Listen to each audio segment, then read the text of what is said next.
Olá, meu querido aluno, olá, minha querida aluna. Estamos iniciando agora a nossa sexta aula do curso do professor André Vilaverde, curso para a primeira fase do concurso de cartórios do Maranhão. Vamos lá?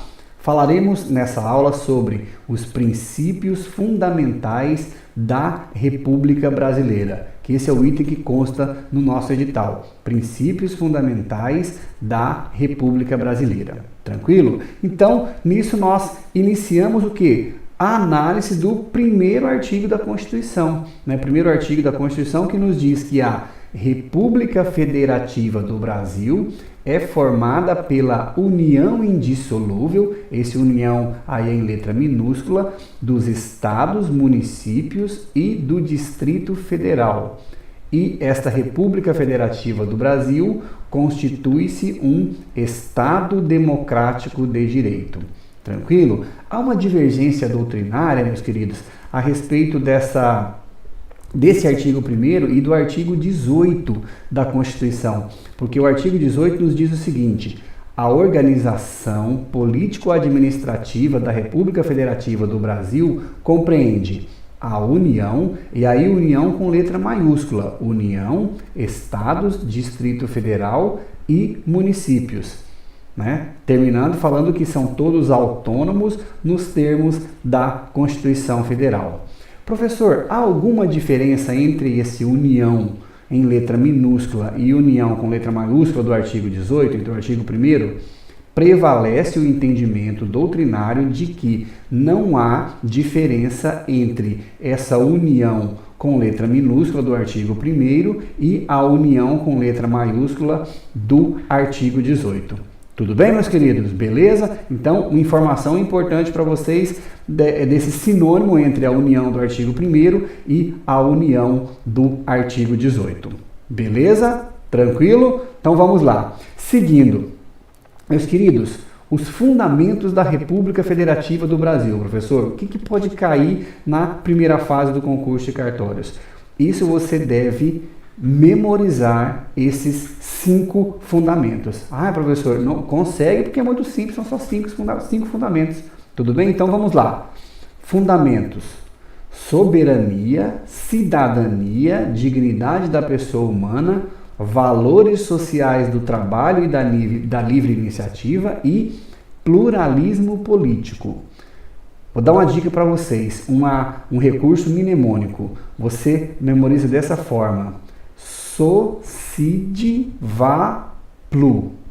SOCIDVAPLU. Soberania, cidadania, dignidade da pessoa humana, valores sociais do trabalho e da livre iniciativa e pluralismo político. Esses são os fundamentos da República Federativa no Brasil. Professor, e como eu posso diferenciar os fundamentos? Porque isso já caiu na prova do IESES mais de uma vez, eles adoram perguntar essa diferença. E os objetivos fundamentais da República Federativa do Brasil, lá do artigo 3º. Os objetivos, meus queridos, eles são sempre verbos. Então, os objetivos, nós temos lá: construir uma sociedade livre, justa e solidária, garantir o desenvolvimento nacional, erradicar a pobreza, a marginalização e reduzir as desigualdades sociais e regionais, promover o bem de todos, aí sem preconceito de origem, raça, sexo, cor, idade e quaisquer outras formas de discriminação. O que eu quero que vocês lembrem é disso. Objetivos são verbos: construir, garantir, erradicar, promover. Fundamentos são substantivos: soberania, cidadania, dignidade, valores e pluralismo político. Tudo bem, meus queridos? Memorizando essa parte, você está muito bem em relação aos princípios fundamentais e aos objetivos fundamentais da nossa República Federativa do Brasil. Tranquilo? Professor, o que mais eu devo saber?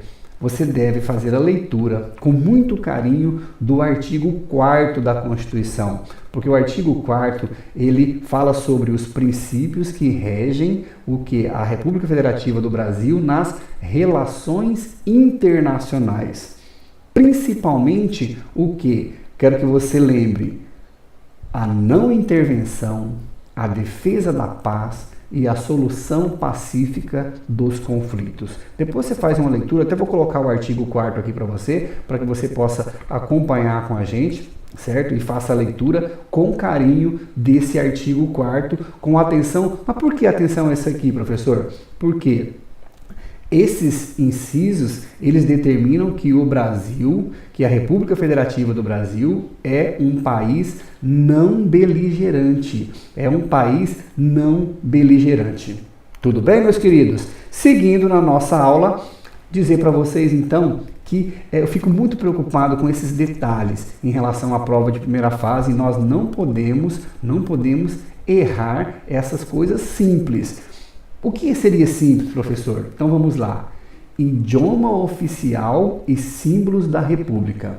Meus queridos alunos, meu querido aluno, minha querida aluna, o idioma oficial é a língua portuguesa, não é o português. Tranquilo? Então, memorizem bem. Idioma oficial é a língua portuguesa. Por isso, o ensino fundamental ele é ministrado em língua portuguesa. Por isso, os atos notariais e de registro são lavrados em língua portuguesa. Agora, nós temos uma exceção, certo? Isso que eu quero que vocês guardem para sempre. A Constituição assegura às comunidades indígenas a utilização de suas línguas maternas. Certo? Então, as comunidades indígenas, elas podem ter um processo próprio, um mecanismo próprio de aprendizagem, com base em suas línguas maternas. Tranquilo? E aí eu vou dar para vocês agora uma dica de como responder essas perguntas. Sempre que você responder algo na prova objetiva, na subjetiva ou na prova oral, você começa a responder com a regra. Então, se te perguntarem, é possível a utilização de outras línguas no Brasil? Você responde com a regra. Em regra, não, porque o idioma oficial é a língua portuguesa. Entretanto, de forma excepcional, a Constituição autoriza as comunidades indígenas a utilizar as suas línguas maternas. Tudo bem? Sempre respondam com a regra. Não comece a responder com a exceção. Responda com a regra e depois o quê? Fale sobre a exceção. Tranquilo? Outra coisa, símbolos. Nós temos 4 símbolos oficiais da República Federativa do Brasil. Quais são, professor? A bandeira, o hino, as armas. Ai, professor, eu tenho medo de armas. O que são as armas? Meus queridos, quando eu falo em armas, você leia brasão. Então é bandeira, hino, armas ou brasão nacional e o selo nacional. Tranquilo? Beleza? Um último detalhe para a gente já encerrar a nossa aula sobre os princípios fundamentais, que é isso que cai nas provas de primeira fase. Eu vou falar para vocês sobre as cores nacionais. Nós não temos na Constituição, se isso cair na sua prova, você responde que nós não temos nenhuma menção na Constituição Federal sobre as cores nacionais. Isso é objeto de lei infraconstitucional. Tudo bem? Mas quais são as cores, professor? As cores oficiais da República Federativa do Brasil são o verde e o amarelo. Certo? Ah, professor, mas a bandeira nós temos na nossa bandeira verde, amarelo, azul e branco. Tudo bem.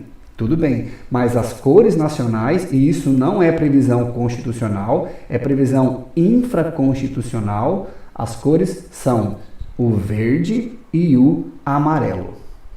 O último tópico da nossa aula, nós falaremos agora então sobre as vedações constitucionais, algumas vedações em relação aos princípios fundamentais que são impostas à União, Estados, municípios e Distrito Federal.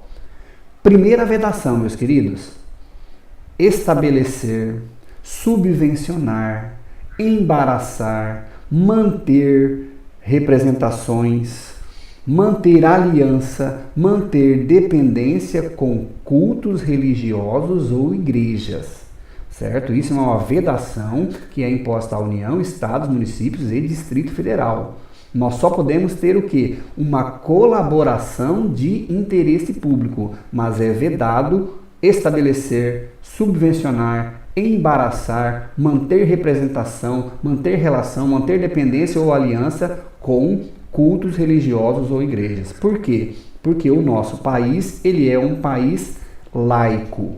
Se cair isso na sua prova de primeira fase, país leigo, um país não confessional, porque é um país que não adota nenhuma religião oficial. A Constituição de 1988 não permite a adoção de uma religião oficial, tudo bem? E aí o mais importante que eu quero trazer para vocês agora, que está relacionado à nossa atividade. A vedação de recusa à fé pública de documentos públicos. Então, não é possível à União, aos estados, aos municípios e ao Distrito Federal, a nenhum desses entes federativos, recusar fé a documentos públicos. Então, a procuração que o tabelião lavra, ela possui fé pública, ela não pode ser recusada, né? Recusada de forma não justificada. Se ele entender que a procuração é falsa, tudo bem, mas a fé pública do documento não pode ser recusada pela União, pelos estados, pelos municípios e pelo Distrito Federal. Há uma presunção de idoneidade desses documentos com fé pública. Professor, e se alguém recusar? Se algum desses entes recusar, nós temos sanções administrativas em relação a essa recusa. Tudo bem? Professor, fala para mim qual que é a sanção. A sanção é a pena de advertência. Então nós temos expressamente, principalmente na legislação federal, a previsão de pena administrativa para a recusa de fé pública aos documentos lavrados aí pelo tabelião ou pelo oficial registrador.